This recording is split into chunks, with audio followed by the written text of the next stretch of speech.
What are your weaknesses? I have a sneaking feeling you don't get excited to answer that question. Most students don't say, Yeah! The weakness question, my favorite. I'll be honest, it's a tough one to answer. Sadly, most students mess it up.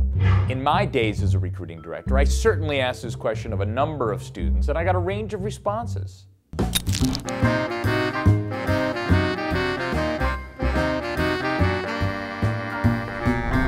A majority of candidates, roughly 3 out of 4, would answer that question the exact same way. I'd say, What are your weaknesses? they would get a sly look on their face and very confidently all basically say the exact same thing. Go ahead, take a guess. I bet you know what they'd say, because it's probably what you would say. Well, my weakness is I work too hard. Inside, you're chuckling to yourself. I just took a strength. Working too hard and disguised it as a weakness. And this idiot recruiting director who has interviewed over 1,000 students has never heard that one before.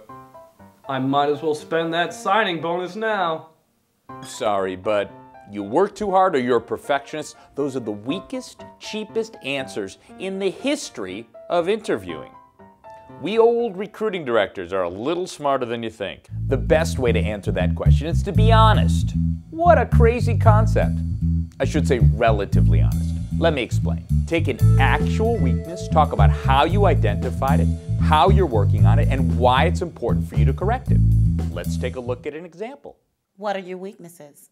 One of the things that I tend to do right now is I procrastinate. And to be honest, I put things off that I don't enjoy doing. I'm sure like a lot of students, so whether that means studying for a test or preparing a paper or even cleaning up my room, I put those things off to the last minute. Right now, the only one it affects is me. So if I don't get the best grade on the test or if I have a messy room, it only really is my deal. But moving forward, especially when I'm working for a company, I know that I'm not going to be able to procrastinate because it'll affect everybody on the team.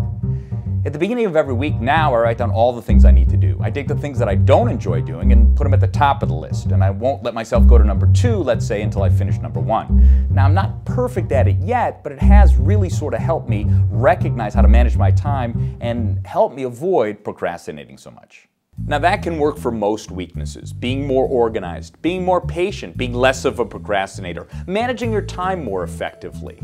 All can work. Your Career Center can give you some more tips on crafting a great answer. And while this can work for most weaknesses, there are some red flags. I'm horrible at math. I'm not a morning person. I hate people. My example wouldn't have been nearly as good if I had just said I'm a horrible procrastinator. What's important is not just the weakness, but how you talk about it. Good luck.